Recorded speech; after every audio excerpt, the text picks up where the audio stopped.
Bonjour tout le monde. Bon après-midi, bonsoir, selon où vous vous trouvez.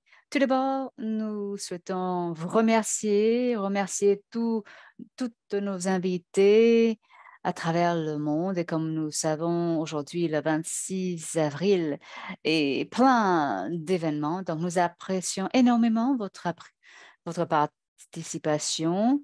Nous vous remercions d'avoir pris le temps de se rejoindre à nous. Nous allons parler aujourd'hui des plans nationaux de mise en œuvre, la première partie. Aujourd'hui, il s'agit d'un webinaire introductoire. Le deuxième webinaire aura lieu au mois de mai. Et avant de commencer, je commencerai quelques détails concernant notre programme. Vous aurez peut-être reçu une annonce de la part de votre centre régional où nous avons invité les différents pays à partager leurs expériences et nous sommes aujourd'hui d'avoir nos invités du ministère de la protection environnementale et l'agriculture de la Géorgie, Madame Anna Belegiani, ainsi que le ministère de l'Environnement du Kenya. Et c'est un honneur de vous avoir avec nous aujourd'hui. Nous espérons que cela va aider les autres pays et inspirer les autres pays aussi. Nous avons le plaisir de vous ouvrir cet espace pour que vous puissiez partager vos expériences, votre connaissance. Et nous sommes heureux d'avoir Monsieur Sharma avec nous, ainsi que Madame Hun des Nations Unies et Madame Ashley de la GGKP. Merci à vous tous de vos contributions. Nous avons un service d'interprétariat disponible aujourd'hui en espagnol et en français. Nous nous excusions de ne pas avoir pu assurer la russe aujourd'hui puisque nos partenaires russes n'étaient pas disponibles pour aujourd'hui, mais nous allons nous efforcer d'assurer l'interprétariat au mois de mai. Ce webinaire va durer 90 minutes à peu près et vous aurez l'enregistrement du webinaire disponible en ligne par la suite. Nous avons plusieurs séances de formation par la suite, donc n'hésitez pas de faire connaissance avec les autres collègues à travers le monde. Nous avons aussi Mélanie Ashton qui va maintenant nous présenter quelques commentaires introductoires. Merci Anastasia, et je ne vais pas prendre trop de temps. Merci Anastasia. Je voulais tout simplement vous saluer. Merci à vous tous de votre participation. Et comme Anastasia disait, c'est euh, la première séance d'une série de webinaires, de séminaires en ligne dont nous sommes responsables. Et ces webinaires permettent de rassembler les euh, parties prenantes pour pouvoir partager notre expérience à travers le monde. Donc, nous vous invitons à vous présenter dans la messagerie. Nous sommes là pour apprendre des uns des autres et nous aimerions vraiment faire connaissance. Je suis ravie de voir que nous avons déjà 60 participants. Donc, cela veut dire qu'on a déjà quelques personnes de chaque pays. Il faut souligner que ces webinaires sont ouverts non seulement aux participants membres du réseau, mais n'hésitez pas à partager les informations concernant le webinaire avec vos collègues, avec vos associés. Merci Anastasia, à vous. Merci Mélanie. Nous sommes vraiment ravis de démarrer ce webinaire. Nous allons passer maintenant le micro à Monsieur Sharma qui va parler de la part de la Convention de Stockholm pour nous rappeler les responsabilités sous la Convention, ainsi que d'autres informations qui pourraient être utiles pour nos membres. Merci. Merci beaucoup. Est-ce que vous voyez mon écran? Oui, tout à fait, c'est parfait. Merci pour cette invitation. Merci pour l'opportunité de présenter à ce webinaire.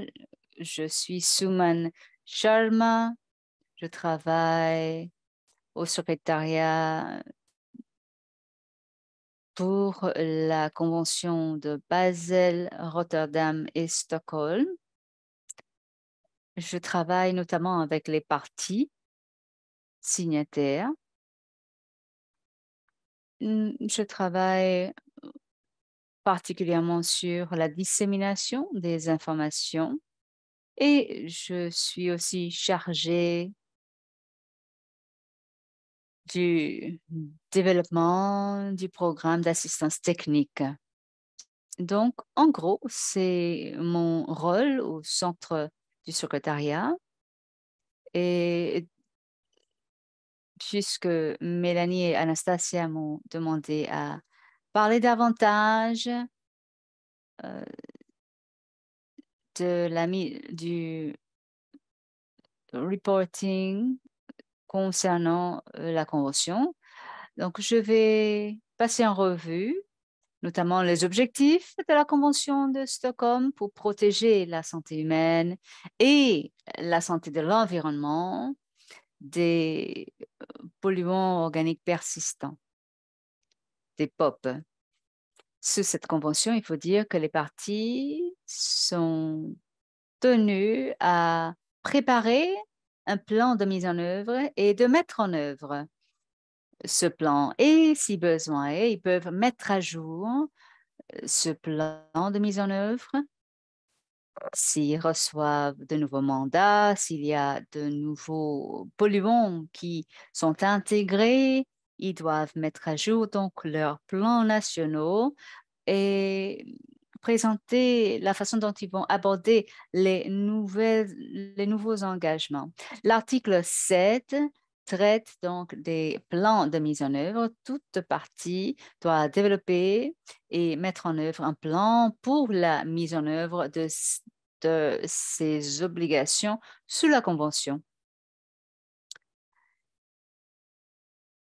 Sous cet article, donc, il y a un point sur le développement des plans de mise en œuvre.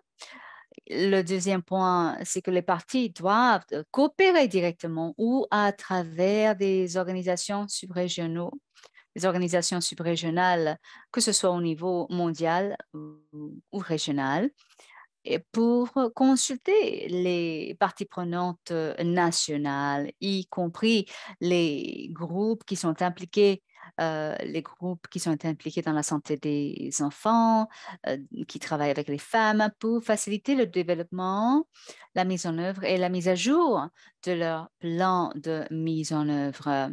Et troisièmement, l'article 7 traite de la question de ce plan national de mise en œuvre qui ne doit pas être un document solitaire hein, qui reste sur l'étagère au ministère. Non, ce plan national doit faire partie intégrale des projets, des plans, des programmes qui visent l'atteinte des objectifs de développement durable. Cela doit être intégré aux programmes nationaux. Donc, tout en préparant le plan national de mise en œuvre, ce plan doit prendre en compte tout ce dont le pays a besoin. Donc, peu importe que ce soit la Convention de Basel, Convention de Stockholm ou d'autres conventions, toutes ces conventions doivent être consultées, analysées, et nous essayons de trouver une synergie entre les différentes conventions qui se retrouvent manifestées dans le plan national de mise en œuvre. Alors, pourquoi est-ce important de préparer et de mettre à jour ces plans nationaux de mise en œuvre? C'est très simple. Cela permet d'améliorer la compréhension de la situation nationale. Cela permet aussi d'établir un inventaire des différentes sources de pollution ainsi que des estimations. Cela permet d'avoir accès aux impacts sur la santé et le développement, accès également aux mécanismes réglementaires et d'autres mécanismes. Cela permet d'avoir accès aussi à une meilleure capacité pour gérer et pour pour éliminer, pardon, euh, les stocks de résidus ou les ordures. Donc, cela est très important à souligner parce que identifier les POP, c'est une chose, mais il faut pouvoir passer à l'action concernant ces POP. Alors, quelles sont les ressources disponibles pour les plans nationaux de mise en œuvre? Il y a des ressources techniques à votre disposition, des documents qui fournissent des conseils concernant les inventaires, tout ce qui a trait aux mécanismes réglementaires concernant l'importation, l'exportation, la surveillance, ainsi que des ressources socio-économiques aussi. Il y a, comme je disais auparavant, il y a des cours en ligne.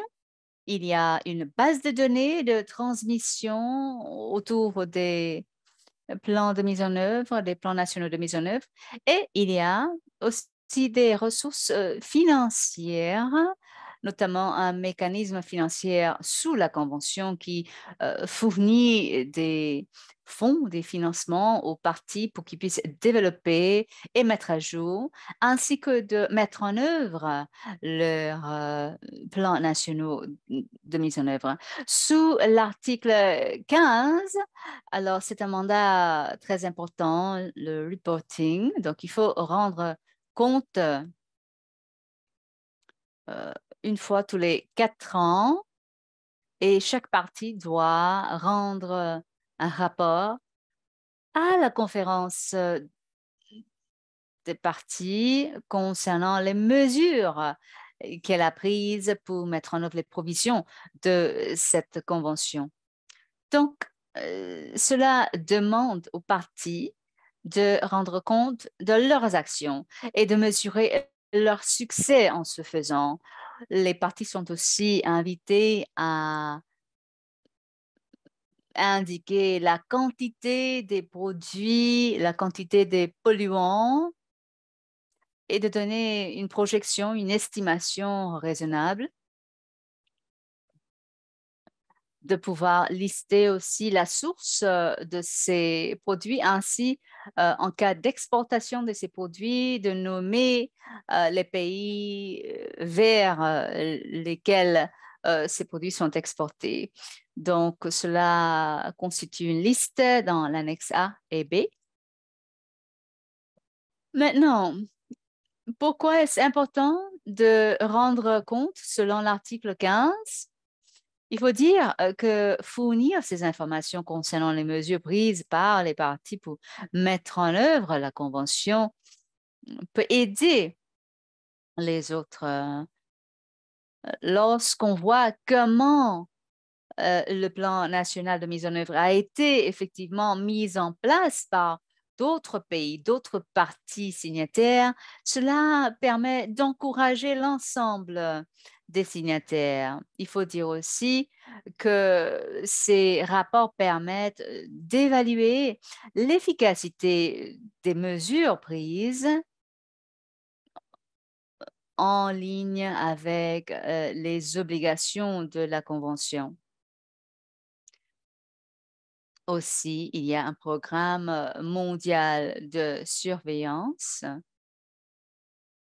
où les rapports sont compilés et envoyés, partagés, disséminés et qui montrent des exemples de bonnes pratiques pour les autres parties signataires. Donc, voici maintenant euh, quelques objectifs que j'ai présentés. Pour passer maintenant aux ressources qui sont disponibles pour vous aider dans votre mécanisme de reportage, il y a des ressources techniques, notamment des modèles de reporting qui se trouvent en ligne.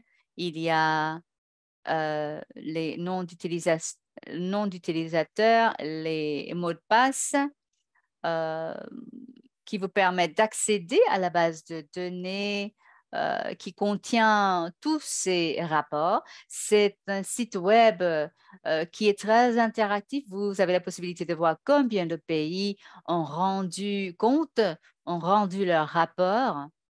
Et cela contient aussi les décisions de la COP, de la conférence des parties, concernant les différents rapports.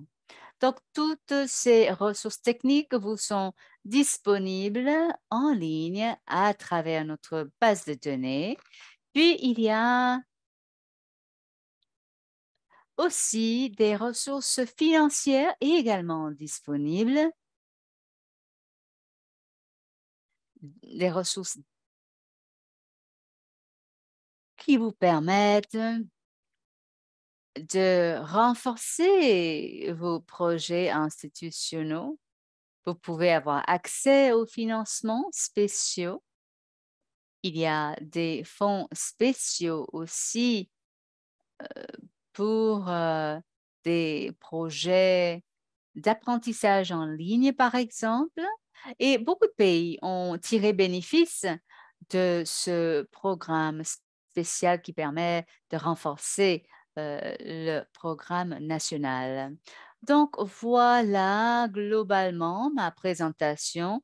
Merci de votre attention. Et si vous avez des questions, j'y serai.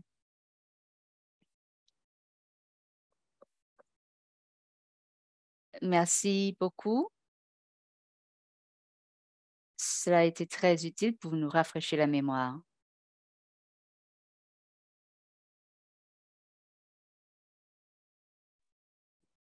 Et je pense aussi que nos pays sont conscients tous les procédures de ce projet.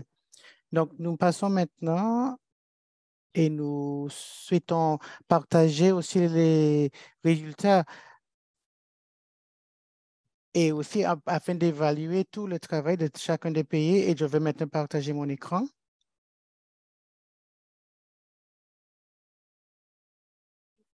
Et j'espère que vous allez pouvoir voir. Donc, voilà les résultats. Vous voyez mon écran?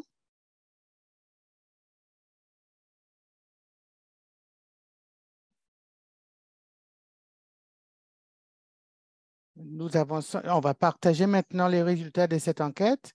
Et ce qu'on a eu, c'est vraiment dommage que le taux de réponse n'était pas très élevé. Donc, il y a peut-être des gens qui ont pu participer, mais peut-être tout le monde était occupé pour pouvoir participer à différentes réunions. Donc, nous avons élargi le temps de l'enquête et qu'en fait, l'autre webinaire soit au mois de mai. Et donc, je vais partager le lien de cette enquête. Et veuillez, s'il vous plaît, de faire partager, que ce soit anglais, français, euh, espagnol et aussi le russe. Et donc, c'était très simple. C'était juste pour compter les participants. Et donc, on les remercie pour la participation. Et nous souhaitons tous quand même partager les informations que nous avons. Donc, 90% de cette enquête que nous avons ont été impliqués dans les plans nationaux antérieurs, et que nous avons aussi des personnes qui sont équipées avec les connaissances et aussi l'expertise. Et si vous êtes nouveau, ne vous inquiétez pas parce qu'on a de l'aide ici. Et en ce qui concerne les questions, la prochaine question, c'était que pensez-vous des polluants permanents? Et concernant les données et le rapport et la mise à jour, etc., la plupart des réponses ils ont répondu que ce sera utilisé pour faire la mise à jour des législations pour les projets à venir. Et en ce qui concerne l'environnement, les activités pour pouvoir, les campagnes de sensibilisation, ce qui est nécessaire aussi pour avoir une idée des POP, en fait, qui existent concernant l'import-export et aussi pour le développement des listes de priorités nationaux. Et c'est très important et aussi afin d'améliorer nos efforts pour éliminer les POP dangereuses. Et sur le prochain diapo, nous voyons aussi 80% des réponses qui sont, ils sont au courant et nous sommes très heureux de savoir cela. Donc, lors de notre dernière séance de webinaire, nous avons parlé de la structure et qu'on sera capable de partager aussi vos questions. Et finalement, 100% des répondants, ils sont au courant qu'est-ce que c'est les inventaires. Et quel type d'inventaire doivent être pour le processus de mise à jour, qui est aussi très important. Et ils ont aussi indiqué aussi, et étant donné les données en ce qui concerne des entités illégales, et aussi répondre à COP 6, 7, 8 et 9. Et bien sûr, les pesticides, les inventaires, et aussi l'inventaire des UPOP, et aussi la nouvelle liste des POP, et aussi des produits chimiques industriels. Nous sommes très heureux d'avoir ici tous ceux qui ont participé, qui sont présents. Et donc, nous espérons que vous allez pouvoir participer et que cette enquête sera toujours ouverte et vous allez pouvoir participer pour le prochain webinaire au mois de mai. Et je suis très heureux aussi de présenter Madame Anna Berjani, le chef de gestion des produits chimiques et du département de la gestion des produits, du département ministère du département de l'environnement. Elle est volontaire de pouvoir partager l'expérience de la Géorgie et les activités dans ce sens. Et donc, je vais maintenant partager mon écran. Ms. Anna Berjani, patientez s'il vous plaît. Est-ce que vous êtes présente? Oui, je suis bien présente. Merci beaucoup.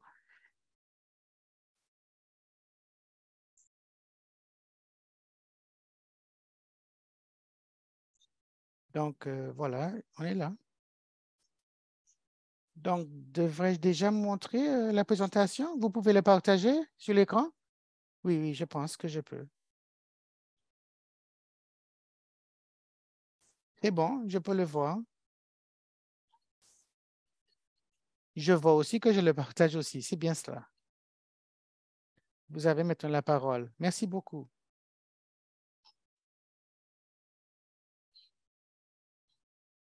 Je vais en fait parler un petit peu les grandes lignes, l'expérience, comment on traite avec la Convention de Stockholm, comment c'est important les plans nationaux, les plans nationaux.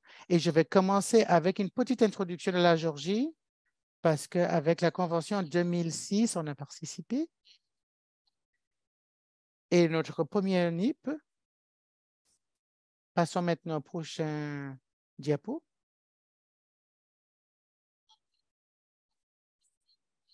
Donc, notre premier plan, c'était adapté en 2011 par le décret gouvernemental.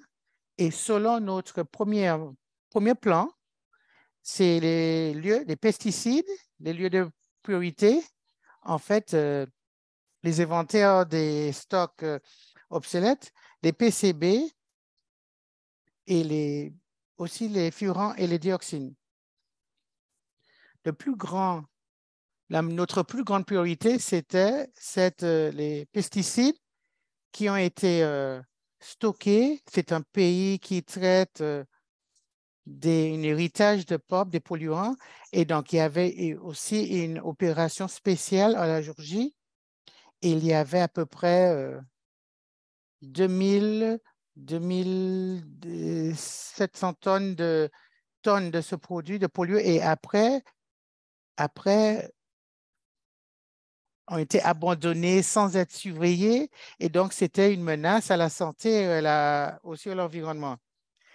Et avant d'adapter notre premier plan, on a eu plusieurs activités pour ce projet en ce qui concerne la bonne gestion et le stockage de ces pesticides et de différents côtés et d'autres sites contaminés, par exemple des pesticides obsolètes qui ont été transportés dans un lieu de stockage central. Donc, on a vendu 200 tonnes de terres contaminées ont été déposées sur le même module. Donc, à l'année suivante, après le premier plan a été approuvé, donc nous avons eu un nouveau projet selon notre plan national et dans ce projet, en 2014, 213 tonnes de pesticides qui ont été collectés et envoyés en France pour être gérés, disposés. Et donc, il y a d'autres lieux et d'autres moyens pour pouvoir signaler pour avertir en fait les dangers a été établi avec 3 autres scénarios. Donc, nous avons jusqu'à maintenant, nous cherchons encore du travail pour chercher des financements pour pouvoir mettre en place notre scénario le plus intéressant. Et aussi pour les inventaires des polluants a été entrepris et aussi d'autres activités de sensibilisation. En 2016, il y avait encore d'autres 208 tonnes qui ont été récupérées et ont été envoyées en France aussi pour être gérées. Donc, je vous montre des photos. Et donc, cette photo inclut aussi la plupart des projets. Je pense que comme ils ont été traités, qu'ils font creuser de la terre contaminée, les mettre dans les sacs. Après, avec les protections, afin d'assurer le bien-être et la santé des participants. Et après, dans les années après, il y a eu d'autres POP qui ont été listés. Donc, on a fait une liste, un processus pour… Donc, notre deuxième plan était en 2018, a été adapté par le décret gouvernemental et donc 2011 jusqu'à 2020. C'était un financement qui a été facilité par le PNUD. Et le deuxième plan de la Géorgie a été listé en 2009, 2011 et 2013. Ceci a été listé. Et on a décrit un peu le fond de ces problèmes actuels et les problèmes concernant les polluants actuels et les situations et toutes les actions et tout ce qui est nécessaire afin de remplir les obligations de la convention. Et aussi la préparation, les inventaires et tous les différents groupes et aussi pour les anciens et les nouveaux POP en 2009 et 2011. Nous avons maintenant des nouvelles priorités, par exemple, dans une mise à jour actuelle, parce que nous avons d'abord le premier plan de la Géorgie, c'était les pesticides. Et maintenant, avec ce plan adopté, notre priorité était devenue donc les PCB, qui était vraiment, on a réarrangé, on a changé. Et après, donc, il y a une certaine priorité suivie par les pesticides et la gestion de l'enterrement de ce sol et les d'autres POP supplémentaires et aussi, par exemple, les PCDF et aussi d'autres éléments et produits chimiques liés. Et donc, ce plan est maintenant inclut plusieurs plans d'action comme annexe et chaque annexe traite une question particulière qui doit être traitée et décrit comment cela sera mis en œuvre et les résultats qu'on attend et aussi les financements possibles. Brièvement, pour décrire la situation des POP à la Géorgie, l'information que nous avons et les règlements que nous avons déjà en place, les pesticides et POP ne sont seulement les pesticides, mais aussi des POP, des polluants industriels qui ne sont pas produits forcément à la Géorgie et qui n'ont jamais été produits en Géorgie. Et donc, nous traitons en fait des contaminations historiques, si on peut dire. Et donc, il n'y a pas de pesticides POP qui ont été importés. Et donc, tous les pesticides sont bannis. Et selon la convention, le décret gouvernemental, l'import et export de ces produits dangereux et c'est un procédé qui doit être élaboré concernant la production et l'utilisation des POP qui ont été signés qui ont été listés dans la Convention. Et aussi, par exemple, introduction aussi d'une très grande procédure pour d'autres produits et aussi une mise en œuvre donc en fait, qui est sujeté avec avec l'utilisation, en fait, c'est en fait 3 en 1, en fait. Hein. Ce décret, en fait, c'est un autre décret intéressant que je souhaiterais souligner ici, un autre décret pour les règlements spéciaux et procédures pour la collection et le traitement des POP, en fait, qui est sous ce qui est nécessaire pour la collecte et la gestion des déchets dangereux. Mais l'année dernière, en décembre, nous avons édité cela et que nous avons ajouté d'autres articles sur ce décret et qu'aujourd'hui incorpore en fait d'autres règlements et d'autres normes de sécurité qui ont été contaminés par les PCB et aussi pour gérer leur et toujours et le stockage de c'est toujours présent à Liagusa, la montagne, et à peu près 4 hectares. Et comme j'ai mentionné aussi dans les dernières années, jusqu'à 440 tonnes de polluants, pesticides qui ont été envoyés en Belgique et en France pour être détruits. Et aussi, on attend toujours pour la réponse de cela. Actuellement, selon notre plan national, nous mettons en place le projet de gestion des PCB et qui est mis en œuvre par le UNIDO et qui est en fait une distribution de PCB sans électricité à la Géorgie et de cet inventaire de l'équipement donc été établi et la base de données a été développée ainsi que des règlements spéciaux que j'avais déjà mentionnés dans les diapos précédents, a été élaboré aussi dans l'étendue de ce travail. Il y a aussi la réduction, les formations régionales et aussi la gestion des PCB et aussi d'autres études qui ont été faites.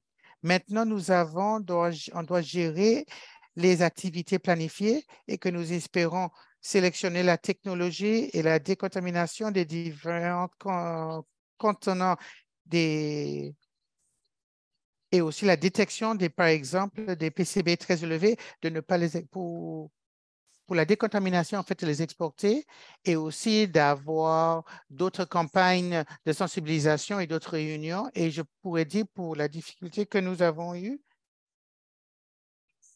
la difficulté que nous avons affrontée pendant l'année dernière, c'était similaire à d'autres pays, je pense, parce que nous savons tous que nous avons eu tous des délais concernant les PCB selon la Convention de Stockholm et que ce n'est pas du tout nouveau pour nous de savoir que les 2 dernières années, que la Terre s'est arrêtée parce qu'à cause de la pandémie, et c'était assez difficile pour les projets pour vraiment avoir des réunions, des formations et autres, même de faire des visites sur les différents sites, même d'avoir des échantillons, c'était assez compliqué. Donc, lorsque nous avons discuté ces différentes questions lors des réunions régionales, et d'autres pays, on s'était mis d'accord que cette pandémie a vraiment rendu difficile pour pouvoir avancer notre travail, atteindre les délais qui ont été établis par la Convention. Merci beaucoup.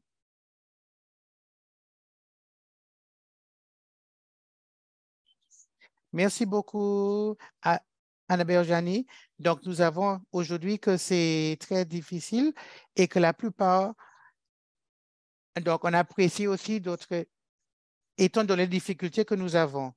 Et Merci merci encore pour beaucoup votre présentation. pour votre présentation et d'avoir partagé l'expérience de la Géorgie. C'est très impressionnant et je pense que cela va être utile pour les autres pays. Merci donc. Avant de continuer pour briser un peu la glace et tirer l'attention de nos chers participants, on aimerait partager un sondage avec vous. Est-ce que vous voyez le sondage à l'écran? J'espère que vous puissiez voir. Oui. Alors, nous vous invitons à répondre au sondage. Donc, est-ce que vous avez déjà été impliqué dans le plan national de mise en œuvre de votre pays? Oui ou non? Oui ou non? Donc, on va patienter quelques minutes. N'hésitez pas à participer. Vous avez la question à l'écran. Avez-vous été impliqué déjà dans le plan national de mise en œuvre de votre pays? Ah, il semble que les gens ne réagissent pas. Nous vous invitons à répondre.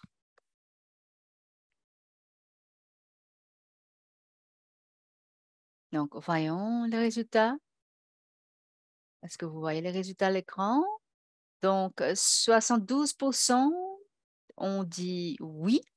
Ils ont été impliqués dans le plan national de mise en œuvre de leur pays et 28% qui ont répondu non, peut-être qu'ils sont de nouveaux arrivés. Donc, je vais arrêter le partage du sondage et nous allons passer maintenant au prochain présentateur, Madame Claudia Paul, qui fait de son mieux pour répondre au pays dans les composants 1 et 2. C'est une des personnes les plus expérimentées que j'ai rencontrées, Mihaela Pon.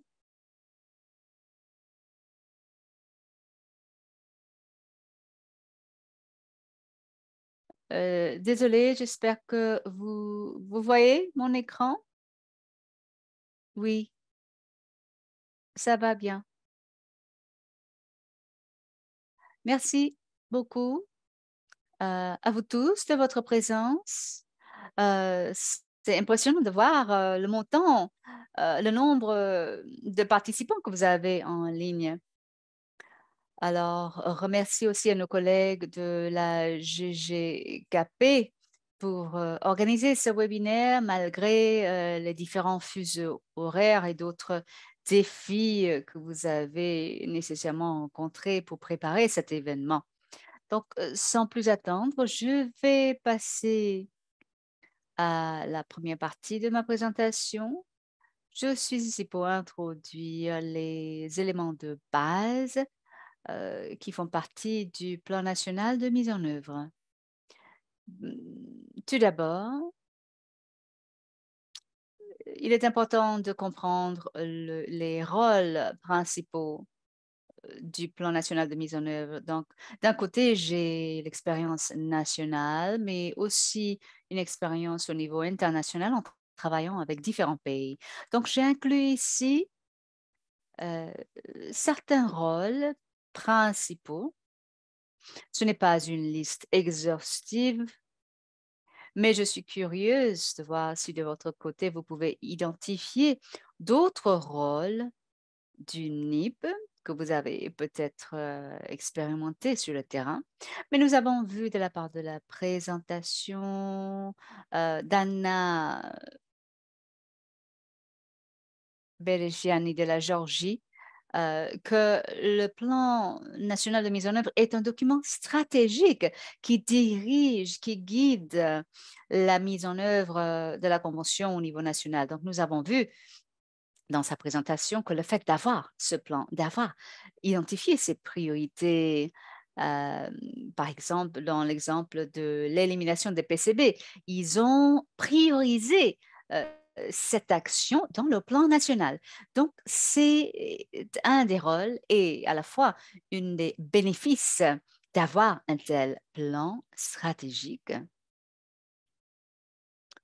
qui peut avoir un impact sur les ressources financières externes parce que les bailleurs de fonds peuvent voir quelles sont vos priorités et ils peuvent décider s'ils veulent investir davantage pour soutenir telle ou telle action, telle ou telle initiative. Parfois, il y a cet alignement entre les bailleurs de fonds et les priorités d'un pays. il faut qu'il y ait cette harmonie et cela peut avoir lieu grâce au processus de développement du plan national de mise en œuvre. J'ai vu dans beaucoup de NIP, à travers les actions, les activités qui sont inclus, euh,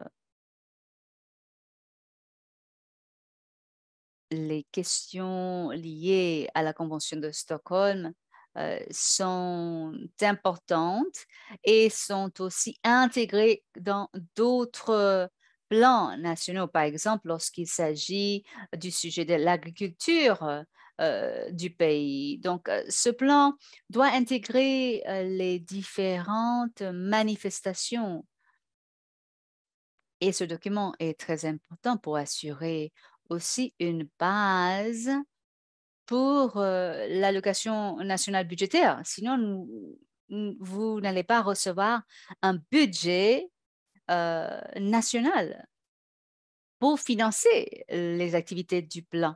Il faut qu'il y ait un plan qui justifie la demande budgétaire. Donc voilà, cela assure que les pays, que les ministères de l'environnement, par exemple, qui généralement chapeautent cette mise en œuvre, cela assure que le ministère de l'Environnement puisse accéder aux fonds nécessaires pour mettre en œuvre ce même plan. Aussi, le plan sert à soutenir les partis dans la réunion. Peut-être que vous vous souviendrez si vous avez assisté à un autre atelier que où j'ai présenté et j'ai dit que le NIP a un rôle primordial dans la gestion de rapports, l'élaboration des rapports euh, pour rendre compte des obligations sous le comité permanent à travers une base de données et les informations fournies. Il faut dire que le suivi fait partie du travail, partie du plan. Les pays doivent avoir ce plan et ce plan sert aussi à signaler une alarme si nécessaire. Et il y a d'autres rôles à souligner. Parfois, je vois que le NIP va provoquer le développement, la revue et mise à jour de la législation nationale pertinente. Par exemple, la gestion des déchets. Par exemple, certaines législations vont cibler les pesticides qui sont normalement le mandat du ministère de l'Agriculture. Donc, les changements législatifs euh, peuvent avoir lieu grâce aux thématiques identifiées au sein du plan national de mise en œuvre. Donc, cela va au-delà de la Convention de Stockholm. Cela dépasse le mandat précis euh, de la Convention de Stockholm. Et une chose de plus, vous savez peut-être que l'établissement des mécanismes nationaux ou comités ou ce que vous voulez l'appeler, euh, cela permet d'apporter euh, une plus grande clarté à travers les mises à jour des NIP. Nous voyons qu'il y a une interdépendance plus marquée entre les produits chimiques, les déchets et des éléments du changement climatique. Donc, tout cela est lié et on voit plus clairement ces liens à travers, grâce à grâce au développement des plans nationaux de mise en œuvre. Lorsqu'on parle des pesticides, par exemple, y compris quels sont les pesticides, quels sont les produits chimiques qui font partie de la liste ciblée par les gouvernements. Alors, quels sont les bénéfices d'avoir ce document? Premièrement, cela permet une certaine clarté de réflexion et permet de mieux comprendre la présence des POP et l'impact au niveau national. Aussi, à travers tous ces processus multisectoraux, avec de multiples parties prenantes, cela permet de rassembler tout le monde, rassembler les forces autour d'une stratégie de mise en œuvre spécifique.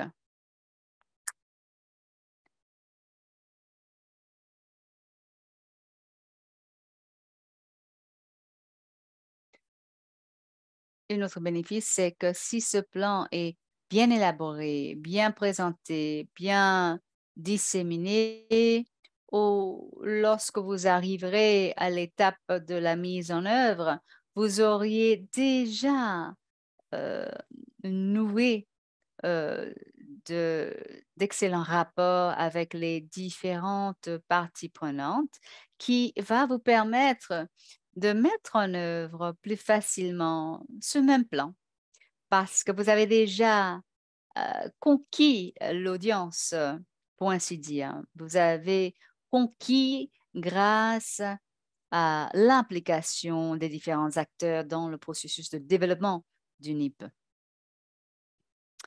Autre bénéfice, je dirais, c'est une coopération améliorée. Je pense personnellement que la coopération garantit le succès de la mise en œuvre du plan et cela requiert la coopération et la collaboration de diverses parties prenantes. Il faut dire que la coopération parmi les parties prenantes, mieux c'est la coopération entre les parties prenantes, mieux vous allez trouver que la mise en œuvre générale du plan sera, parce qu'il y a une certaine synergie en jeu et cela permet de garder tout le monde fixé sur les objectifs et de rester mobilisé pour atteindre ces objectifs-là. Donc, tous les autres ministères ont un lien avec et sont en quelque sorte impliqués dans la mise en œuvre de ce plan national de mise en œuvre. Alors, ce sera ma dernière diapositive, l'usage, les différents usages des données sur les POP sur le plan national. C'est vrai que ça permet de rendre compte, de rendre des rapports sous les obligations de la Convention de Stockholm. Cela sert aussi de base d'évidence pour la prise décisionnaire en ce qui concerne la gestion des POP.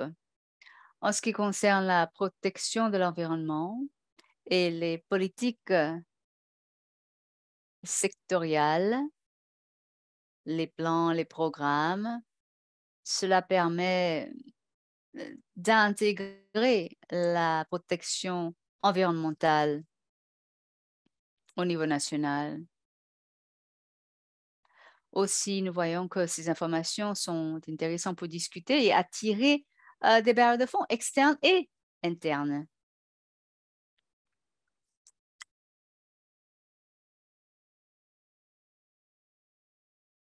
Comme je disais auparavant, ce plan national de mise en œuvre sert aussi à générer des données, de bonnes données, et que ces données soient prises en compte lorsque les décisions doivent être prises. Rendre compte du statut de la mise en œuvre du NIP dans son pays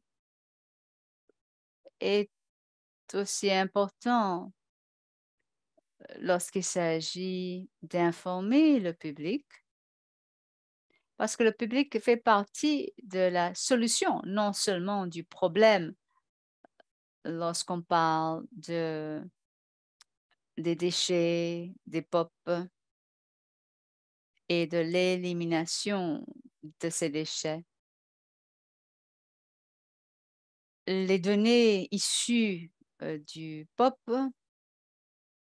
aident aussi à informer les différents ministères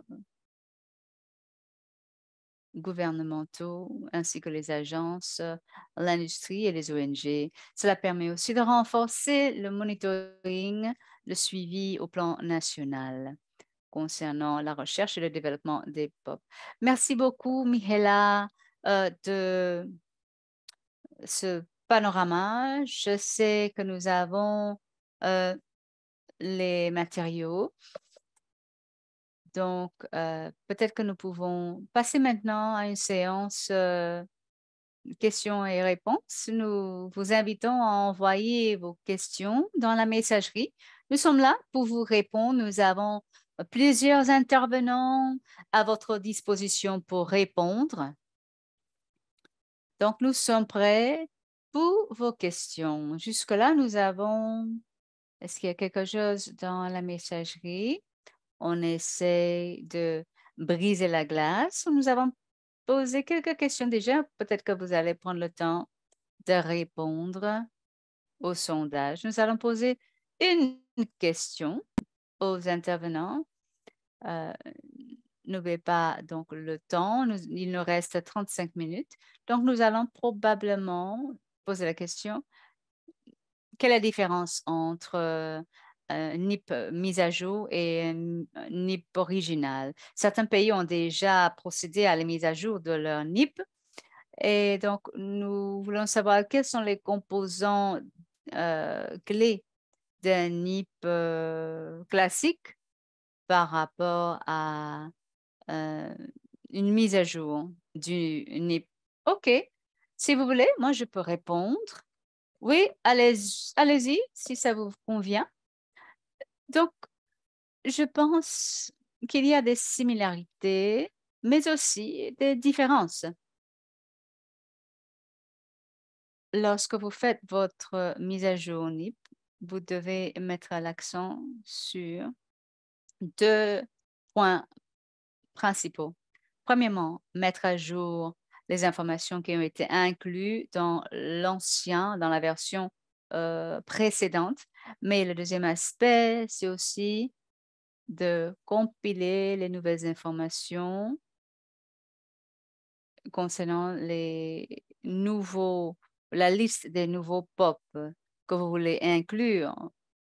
Il y a certains pays qui n'abordent pas tous les POP. Il y a certains pays qui vont lister 2 ou 3 certains pays qui vont avoir toute une liste très longue. Donc, je disais qu'il faut mettre à jour, ajouter les nouveaux POP et ainsi sur cette liste. C'est vrai que le processus reste semblable, mais ce qui est nouveau, c'est plus en termes des nouveaux POP où il y a de nouveaux documents, de nouvelles lignes directrices. Mais pour la liste précédente, vous utilisez les mêmes consignes. Mais il faut toujours vérifier s'il y a de nouveaux éléments. Donc voilà, en gros, la différence entre les deux. Je peux en dire davantage, mais je regarde l'heure, hein. Est-ce que quelqu'un d'autre souhaite commenter? Si vous avez des commentaires, observations concernant ce qui vient d'être dit, ou peut-être en réponse à ma question. Très bien. Donc, euh, avant que Mihaela continue avec la deuxième séance, nous aimerions lancer un deuxième sondage. Il semble que le sondage n'est pas encore à l'écran. Voilà. Est-ce que vous connaissez la structure conseillée pour les NIP? Est-ce que vous êtes familier? Est-ce que vous connaissez la structure préconisée pour le NIP? Je vois que vous êtes très actif. Donc, nous allons patienter une minute ou deux, à moins qu'on ait une immédiate participation et que nous allons partager les résultats à l'écran. OK, il reste quelques secondes pour votre réponse. N'hésitez pas à répondre. Nous allons maintenant partager les résultats à cette question, la réponse à cette question. Et j'espère que vous voyez l'écran. Donc, 69% d'entre vous dites que vous connaissez la structure conseillée par le NIP. 31% de vous dites que vous n'êtes pas familier, ce qui ne pose pas de problème parce que la prochaine partie de la présentation porte justement sur la structure du NIP. Je passe la parole à Mihaela pour cette partie de la présentation concernant la structure. J'espère que vous pouvez voir. Donc, comme je disais,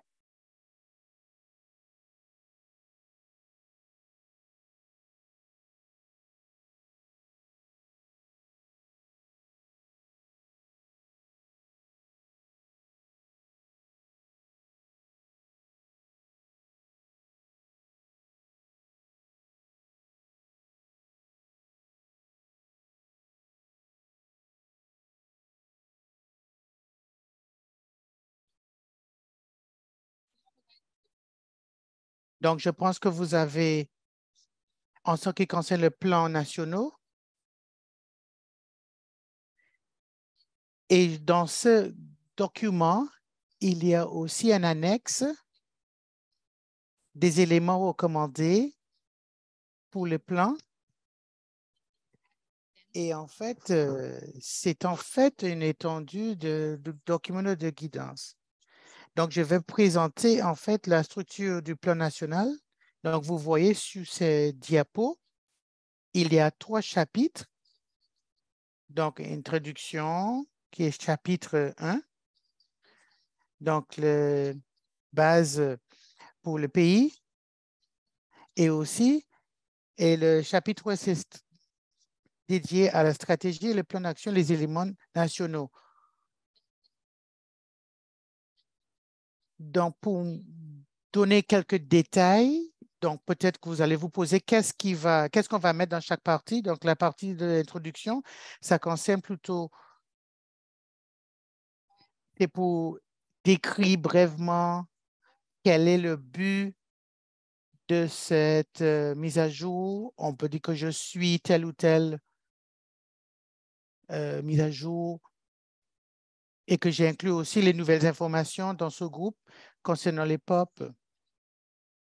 Et donc, la plupart des plans nationaux, donc il y a un résumé des informations de la Convention de Stockholm, les obligations et quel est le mécanisme que vous avez utilisé pour faire la mise à jour de certains pays. Certains pays ont décrit aussi ce mécanisme qu'ils ont eu. Ils ont un plan de coordination nationale. Aussi, dans les plans nationaux, les nouveaux plans, donc en ce qui concerne l'ordre du jour et les différentes considérations, donc vous allez voir que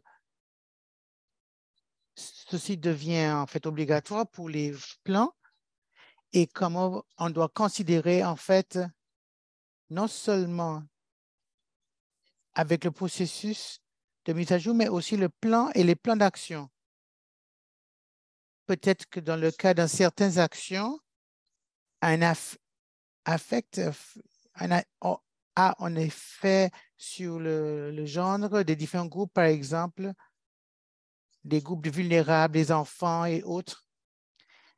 Et une autre section, une autre partie qui fait partie de cette chapitre d'introduction, c'est aussi les considérations socio-économiques. Comme vous le savez déjà, nous avons aussi des documents de guide qui est là pour nous aider. C'est aussi assez difficile des fois pour suivre, mais on doit le prendre on doit le rendre un petit peu plus léger et donc beaucoup plus facile à utiliser parce qu'il y a d'autres aspects socio-économiques qu'on doit considérer lorsqu'on va planifier, lorsque vous allez planifier vos activités. Je pense que c'est très important de capturer ici dans l'introduction donc le coût approximatif et pour les activités que vous avez inclus. Donc, en fait, c'est dans la partie d'introduction et dans chapitre 2, je pense que, mis à part le fond qui existe déjà, la situation du pays, la situation géographique et tous ces éléments et l'industrie, les différentes industries et les différents secteurs économiques, en fait, le cadre législatif et autres. Donc, je pense que la partie la plus importante, c'est pour le POP, en fait. C'est la description, par exemple, des inventaires que vous avez déjà eus. Et ici, il y a aussi différentes sections pour différents POP, pour différents groupes, les pesticides, les BCB et d'autres produits chimiques. Et tout ça dépend de quel type de POP que vous traitez en fait. Hein, tout dépend. Donc, les mises à jour sont importantes pour cela. Aussi, cela comprend la section où vous allez décrire le statut, l'état de votre mise en œuvre de votre version du plan national. Donc, nous avons vu ici que certaines activités qui ont été précédemment organisées, les objectifs qui ont été établis, ont été perdus les objectifs parce que lorsqu'on a fait la mise à jour, ils n'étaient pas mis en place. On ne faisait pas suivre dans l'autre plan et on a laissé tomber. Donc, je pense que, étant donné un aperçu de ce qui est déjà atteint dans les plans précédents et ce qu'on doit continuer dans les plans actuels, c'est très important d'avoir cela. Et chapitre 3, c'est à la base une compilation de plans d'action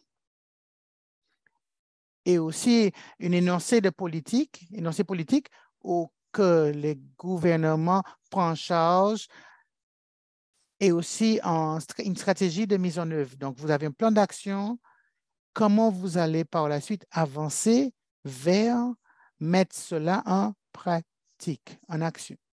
Donc, vous avez une stratégie et vous allez définir les différents acteurs qui vont prendre différents rôles pour la mise en œuvre de ce plan. Donc, à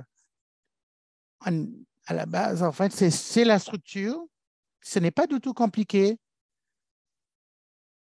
Et pour c'est une continuité des différents pays, différents plans. c'est très important de suivre cette structure parce que sinon, parce que on a d'autres besoins. Donc, il y a peut-être plus de 3 chapitres. Donc, par exemple, on va voir avec le secrétariat, on va compiler des informations. Il y a certaines informations qui ne sont pas comparables parce qu'il y a des différences entre la structure qui sont utilisées par les différents pays. Donc, par exemple, ici, comme j'ai déjà expliqué, des informations détaillées de chapitre 2, peut-être chapitre 3, chapitre 2 déjà, de 1, 2, 3, 2, 2, 2, 2, 3. Et comme j'ai déjà expliqué, et donc je vais dépasser, je vais survoler. Et chapitre 3, j'ai déjà aussi expliqué ce qui est compris. Donc, si on peut avancer en ce qui concerne les inventaires, on doit se concentrer sur quoi? Donc, comme j'ai dit,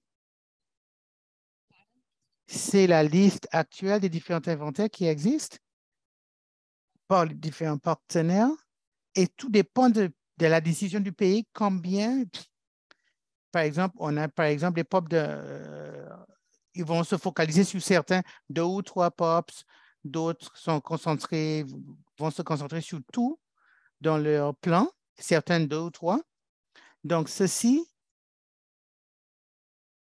il n'y a pas de solution parfaite, tout dépend du pays et combien de polluants POP qu'ils veulent traiter. Donc, je vais maintenant procéder. Donc, je vais vite parler. Par exemple, le premier groupe, c'est les pesticides. C'est juste un aperçu des pesticides qui existent, qui est inclus dans la Convention. Certains, ils ont une exemption pour des buts spéciaux, pour par exemple une exemption spécifique. Vous allez voir aussi et les DDT et les P4. Lorsque vous allez faire la mise à jour, s'il faut se concentrer sur ces pesticides qui sont toujours autorisés quand vous faites vérifier au niveau du pays, mais on peut aussi regarder d'autres produits et d'autres produits. Et s'il y a d'autres... et donc, ici,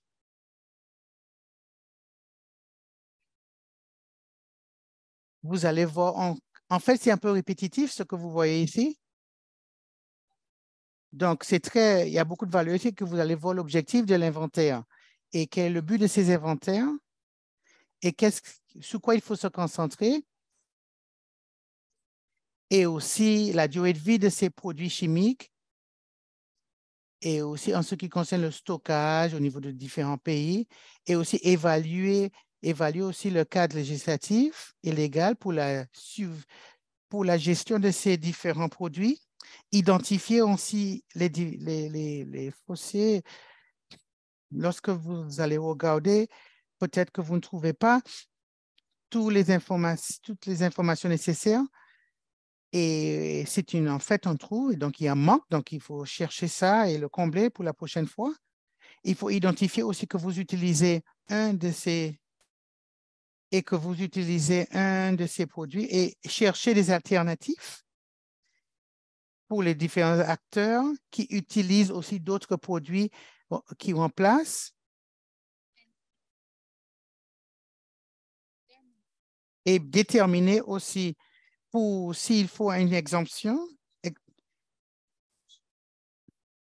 Donc, c'est aussi très important. Et la dernière chose, si vous regardez aussi les sites contaminés, bien sûr, la plupart de c'est plutôt qualitatif, parce que les pays n'ont pas vraiment les ressources pour faire une étude quantitative pour des sites contaminés, mais au moins c'est quelque chose. On peut lister donc en fait des sites qui sont possiblement contaminés. Donc, des données quantitatives qui ont été générées, Donc, c'est un tableau que j'aimerais bien partager et que j'utilise lorsque je présente aussi d'autres polluants. Donc, en fait, la durée de vie, vous allez voir, donc je ne vais pas le répéter parce que vous pouvez aussi consulter ce document parce que c'est très important de voir sur le côté droit, remarque, lorsque c'est quelque chose en lien avec article 15, il faut le noter. Je le note. Donc, vous savez tout de suite,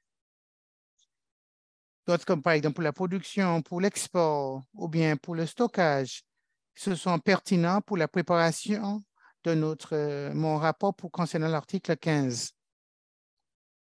Les pentachlorophénols, ce sont des pesticides, mais pour ceci, nous avons aussi un inventaire séparé avec les pays. Ils approchent en fait ce produit avec d'autres pesticides. Donc, c'est aussi un inventaire qui en fait existe tout seul, mais je vous l'ai présenté séparément parce que nous avons les documents pour ceci.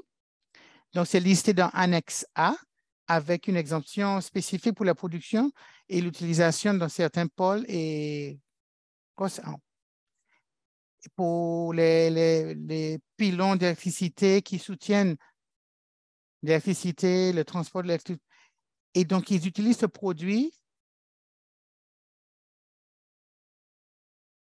pour protéger le bois des pylônes électriques. Donc, dans les campagnes et ailleurs, et aussi donc,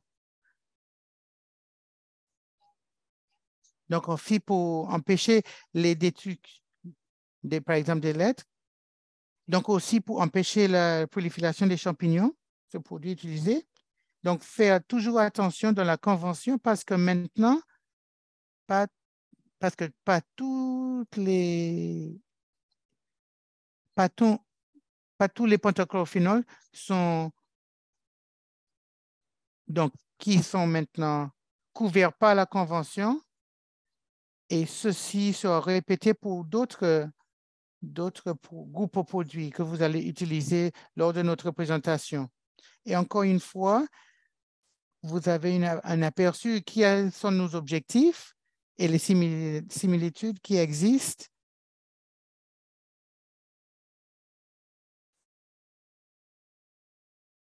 Puis vous utilisez, par exemple, ces pesticides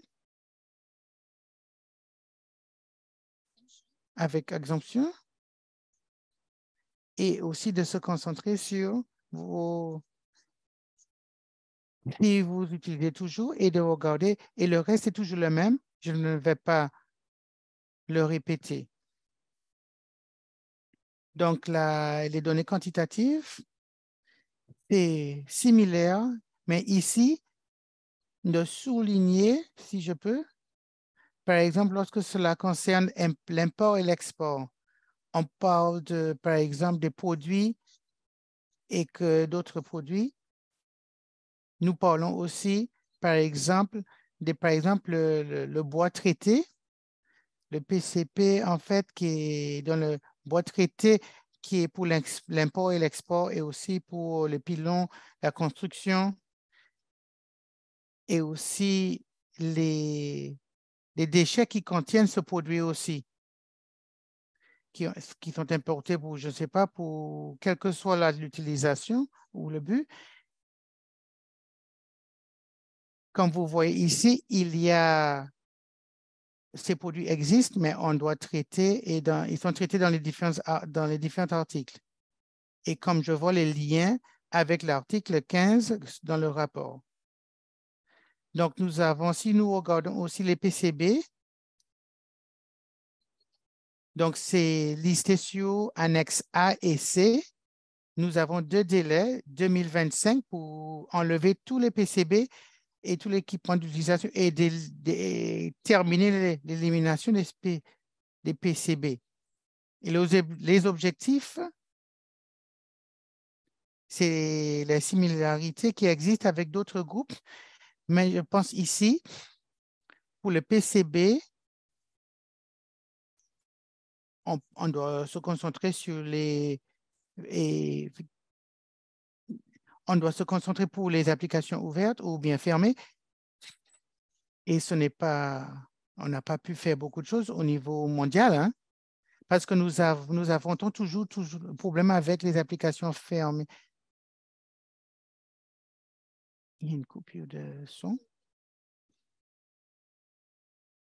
Ici, il y a encore la liste des données quantitatives pour que vous concentriez dessus. Donc, bien sûr, donc on va se concentrer sur la gestion des déchets et les produits, les équipements qui sont en service, la quantité de liquide et aussi l'huile qui contient du PCB, qui sont détruits. Donc, localement et aussi à l'étranger, et de ne pas oublier aussi l'import et export pour la gestion aussi des données. C'est la seule possibilité ceci est donc autorisée par la Convention de Stockholm. Et donc, je pense qu'on doit toujours vérifier avec vos collègues et les collègues qui travaillent sur le rapport, parce que ceci est très important de surveiller le déplacement de ce produit. Et ce que nous avons vu récemment avec l'élimination des PCB et ce rapport qui a été offert par le secrétariat, il y a aussi entre donc, en fait, il ne devait pas avoir de différence entre les données. Donc, en fait, c'est un drapeau. On doit surveiller cela, hein, avec ces différences de rapport. Et donc, en fait, les informations qui ne sont pas encore développées. Ici, c'est beaucoup plus compliqué. Donc, certains pays qui travaillent dessus, et vous voyez ici différentes applications ouvertes, par exemple, d'autres couvertures et d'autres traitements anti-corrosion. C'est très important. Et la construction et la démolition, donc en fait, l'utilisation antérieure des PCB et les différents types d'applications, et en ce qui concerne, et aussi les déchets qui existent dans la construction et la démolition. Et aussi, en ce qui concerne les polybrominés, vous avez donc les premiers, les octa-BDE et aussi penta-BDE, qui ont dans Annexe A. Il y a aussi certaines exemptions pour le recyclage de ce produit. Donc, c'est récemment listé et Annexe A avec une exemption particulière que vous allez voir pour les différentes pièces, pour les différents véhicules, les avions qui ont besoin d'une caractéristique anti-flammable. Et donc, c'est aussi l'objectif de cet inventaire, ce sont les mêmes à travers la durée de vie, le cycle de vie. Donc, on se concentre sur l'aspect de recyclage, si c'est fait ou pas. Par exemple, les véhicules hors usage et d'autres secteurs qui sont avec ce produit qui sont utilisés pour les différents textiles et aussi pour les exemptions. Et s'il y a d'autres cadres législatifs, c'est très important, bien sûr, pour la production et dans l'export et dans l'import. Donc, c'est la liste des données quantitatives. Donc, pour les deux premiers, par exemple, commercial. Donc, je pense que ici, il y a différentes distinctions entre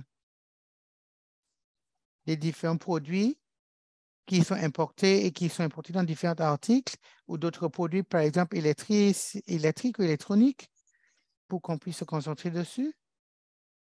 Nous avons aussi des liens. On a fait le lien avec d'autres obligations de rapport et que vous allez vous rappeler que vous allez recevoir une questionnaire tous les 3 ans du secrétariat pour faire un rapport sur pour qu'ils puissent avoir les informations nécessaires pour qu'on puisse faire l'évaluation correcte en ce qui concerne les différentes exemptions. Et ici, nous regardons aussi le contenu des différents, par exemple, différents articles dans l'export et aussi dans le stockage, qui est aussi pour quantifier aussi, donc c'est la fraction plastique qui contient ce produit chimique. Donc, si on peut utiliser, par exemple, donc, avec les différents tubes et par exemple, les moniteurs, les écrans numériques, etc. Donc, lorsqu'ils arrivent à la fin de leur vie, donc, le contenu de ces polluants, donc, je ne pense pas que...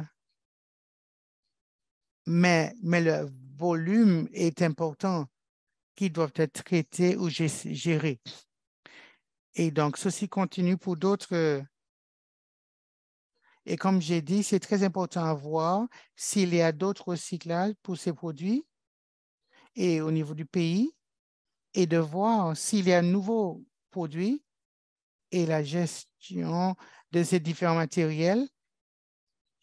C'est une nouvelle. Si par exemple, on ne respecte pas la loi, donc on aura des problèmes et on aura une dilution de ce produit dans d'autres produits, ce produit chimique dans d'autres produits. Donc, on doit faire très attention et de regarder cela très étroitement. Et pour la DKBDE, certains pays, ils ont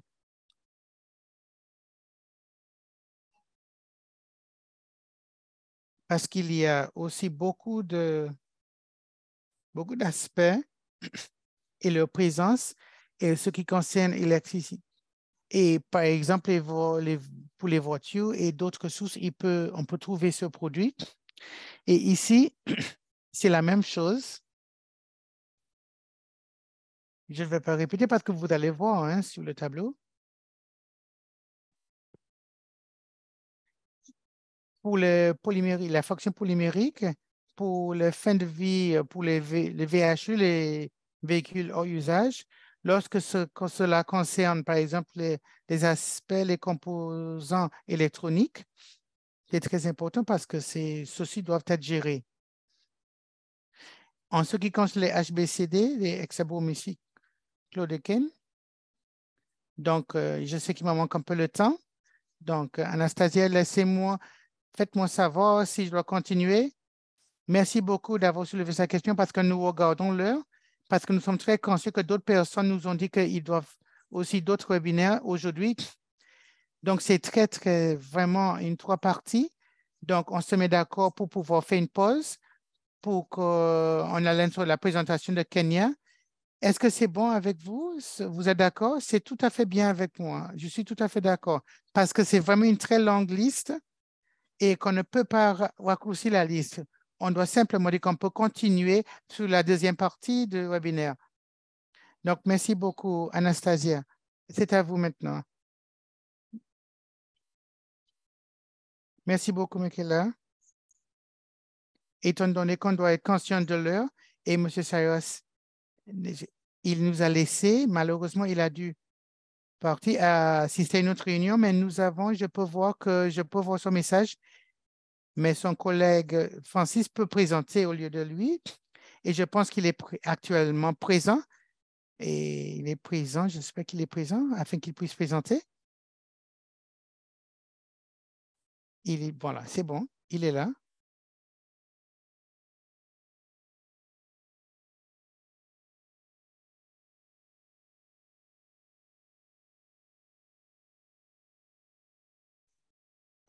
Merci. Nous avions déjà partagé notre présentation. Donc, je vois que c'est à l'écran maintenant. Merci. Donc, je vais faire rapidement, puisque le temps nous est compté. Est-ce que vous pouvez le mettre en mode présentation, s'il vous plaît?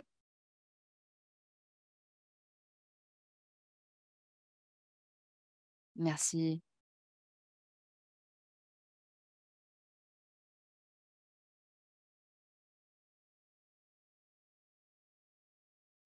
Allez-y, vous pouvez y aller. Vous avez le micro. Oui, donc je présente de la part du directeur, Monsieur Cyrus Mageria, donc l'expérience du Kenya dans l'élaboration et la mise en œuvre du plan national de mise en œuvre. Prochaine diapositive, s'il vous plaît. Donc, voici euh, l- la base de Kenya avec une population estimée à 53 millions en 2023. Les indicateurs économiques du Kenya, qui sont l'agriculture, la fabrication, les services et le tourisme. Le Kenya est parti aux conventions de Bâle, Rotterdam et de Stockholm. Nous sommes aussi partis au protocole de Montréal sur l'ODSA, également signataire de la convention de Minamata. Prochaine diapositive. Donc, nous avons développé deux euh, plans nationaux de mise en œuvre. En 2011, d'abord, cela a été développé avec l'aide d'un consultant national et des équipes ont été formées pour élaborer des inventaires des pesticides POP, les industriels, les POPI, la recherche et l'économie sociale. Donc, ce plan national pour la mise en œuvre a été vraiment un processus de consultation avant d'être soumis pour approbation. Donc, nous nous avons suivi donc une méthode étape par étape pour mettre à jour le NIP en 2014 et malheureusement, nous n'avons pas pu mettre à jour donc le NIP depuis 2014 pour aborder spécifiquement la liste des polluants. Donc, nous pensons que ce projet arrive à un moment tout à fait crucial. Ça arrive vraiment à point et bien sûr, nous ne courons pas après, mais nous essayons de notre mieux pour le mettre à jour. Prochaine diapositive, s'il vous plaît. Donc, en ce qui concerne le rôle du NIP au niveau national, nous avons pris en compte deux éléments différents. D'un côté, nous avons informé le gouvernement sur la production, l'importation, l'exportation, l'utilisation des POP et nous avons identifié des problèmes liés aux POP. Aussi, nous avons identifié des zones d'intervention pour les POPs. Mais nous savons que les POPs que le plan national de mise en œuvre va nous aider pour le reportage national.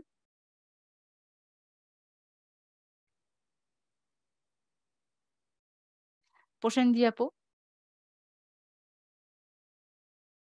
En ce qui concerne l'utilisation des données au niveau national, pour les nouveaux POPs, nous utilisons les nouveaux POPs pour faire une cartographie des POP et nous avons pu mettre en œuvre un projet pour adresser spécifiquement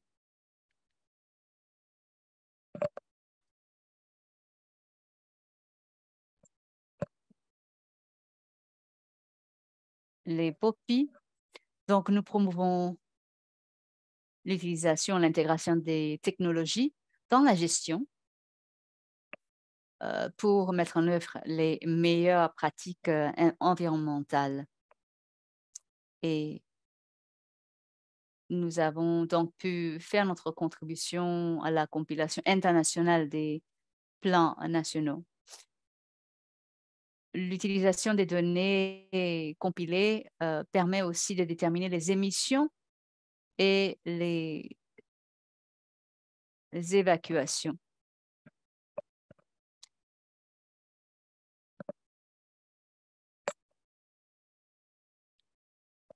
Prochaine diapositive, s'il vous plaît.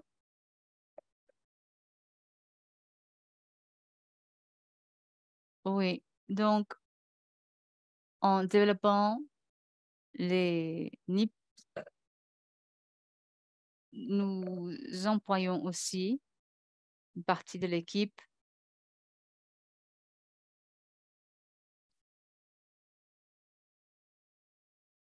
mais je travaille avec des collègues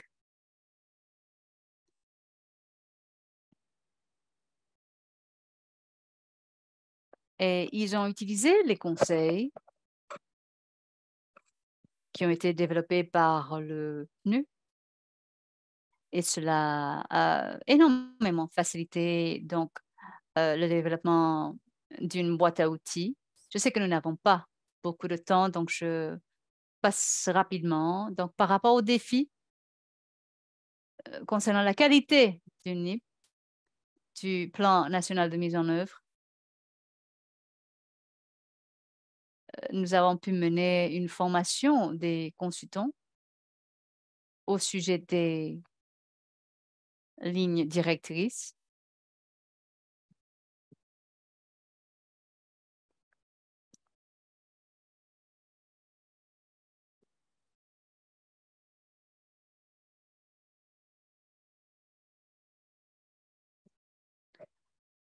Donc, par contre, nous avons identifié quelques défis par rapport à la collecte de données. C'est assez difficile d'avoir accès aux données crédibles.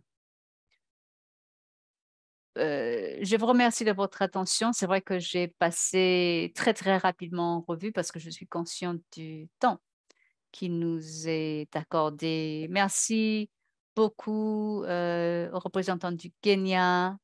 Une seconde, parce que nous sommes aussi de notre côté reconnaissants du temps. Donc, merci aux présentateurs du ministère de l'Environnement du Kenya. Nous avons entendu la contribution du Kenya hier. Nous apprécions énormément votre présence, votre participation. Et je pense que nous ne disposons pas de plus de temps, mais je vois beaucoup de questions, de demandes de partager les rapports du webinaire et de partager l'enregistrement. Donc, ne vous inquiétez pas, nous allons partager les enregistrements par email, mais aussi sur notre plateforme. Et bien sûr, nous allons partager à travers les centres régionaux. Nous avons plusieurs réponses aux questions, mais étant donné le temps, nous allons donc vous répondre sur le forum vert. Nous allons fournir nos commentaires sur le forum vert, le site web du forum vert. Et une fois de plus, permettez-moi d'exprimer notre remerciement au pays. Pour certains d'entre vous, il est très tôt le matin. Pour certains d'entre vous, c'est déjà le soir. Merci à nos panélistes, Madame Berigiani, Monsieur Francis, Monsieur Magiria. Et merci à nos collègues aussi. Merci pour la coopération que nous apprécions. Merci aussi à notre équipe d'interprètes. Et avant de passer au mot de clôture, nous allons partager un dernier sondage. Encore une fois, suivez le lien dans votre langue de préférence. nous souhaitons avoir votre feedback, votre opinion sur le webinaire. Et encore une fois, nous allons partager l'enregistrement du webinaire sur le site web de la GGKP ainsi que le forum vert.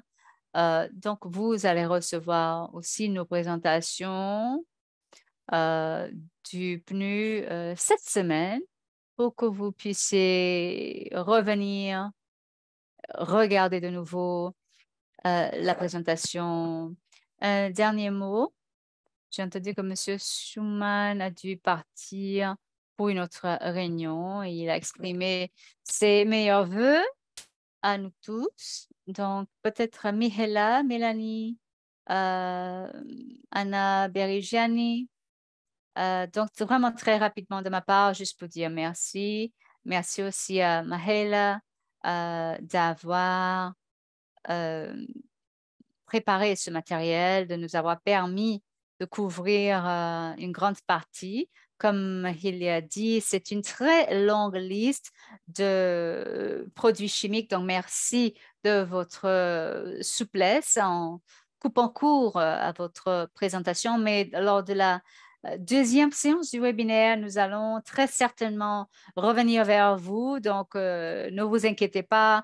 Vous allez pouvoir poursuivre avec cette liste de nouveaux produits chimiques lors de la prochaine séance du webinaire. Donc, merci encore.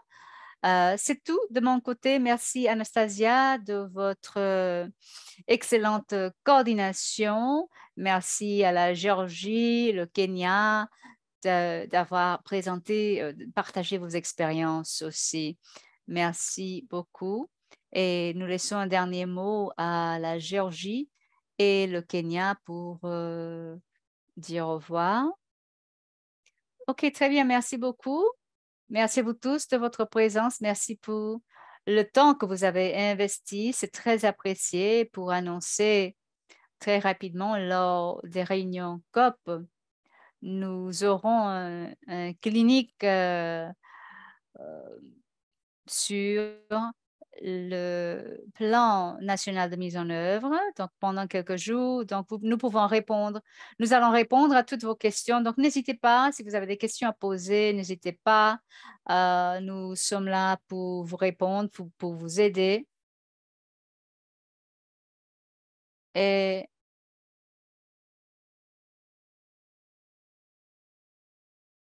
nous avons donc des places disponibles et nous aimerions vous avoir présent. Merci à vous tous. Merci à toute l'équipe du GGKP.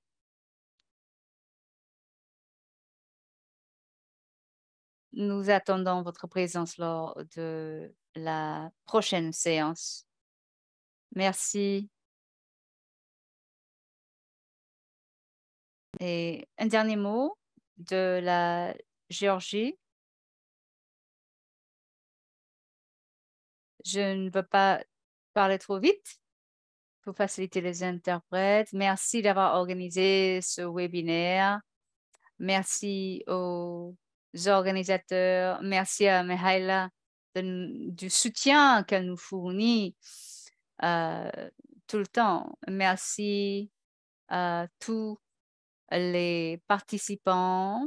Merci aux interprètes sans lesquels nous ne pourrions pas tenir ces réunions. Donc, merci à vous tous, encore une fois, de m'avoir permis de parler de la part de la Géorgie, d'avoir partagé notre expérience. Merci à vous tous. Merci Anna Berigiani.